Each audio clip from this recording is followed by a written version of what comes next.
So matapos nga po ang knockout victory ni former 3 Division World Champion John Riel Casimero mga idol kay Luis Neri kahapon sa Aichi Sky Expo Nagoya, Japan, ay kagad nga pong nakarating ang balita sa mga iba't ibang boxing website sa ibang bansa katulad na lang ng The Ring Magazine at World Boxing News. So matapos nga po nilang ma-featured mga idol ang pagkapanalo ni Cuadro Alas kay Luis Neri kahapon, tinanong nga po nila ang mga boxing fans kung sino ang gustong isunod ni John Riel Casimero sa kanyang susunod na laban. Kaya ang sigaw nga po ng mga taga-suporta ni Casimero mga idol ay ibigay na po sa kanya ang Naoya Inoue fight dahil may unfinished business daw ang dalawa nung taong 2020 dahil matunog na daw na maglalaban sila Naoya Inoue at John Riel Casimero nung mga panahon na yon. Yun nga lang mga idol ay dumating ang pandemic kaya nag-collapse ang potensyal na laban nila Naoya Inoue at John Riel Casimero. So kayo mga idol, kung tatanungin kayo, dapat na bang ibigay sa kanya ang matagal niya nang inaasam-asam na laban na Naoya Inoue fight?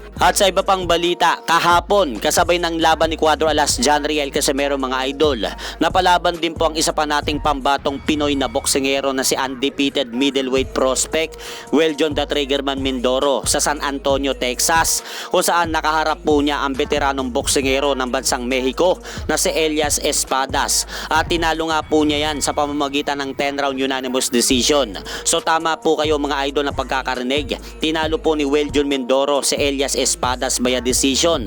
So naputol na po ang winning knockout straight ng ating pambato na si Weljon Mindoro. Pero sa naganap na laban na yan kahapon, nagawa naman pong maka-score ng knockdown ni Weljon Mindoro sa laban nila. Pero sadyang matibay talaga itong Meksikano. Kaya sa pagkapanalo na yan mga idol ni Weljon Mindoro kahapon sa bansang Amerika, umabante na po ang malinis nitong record sa 17-0, 1 draw with 16 knockout. At sa kabilang banda naman, usapang John Riel Casimero pa rin po tayo mga idol. Matapos nga pong manalo nito kahapon kay Luis Neri via 4th round knockout, ay naangasan daw itong si former world title challenger at mismong kababayan ni Luis Neri na si Alan David Picasso sa inasal ng ating pambato.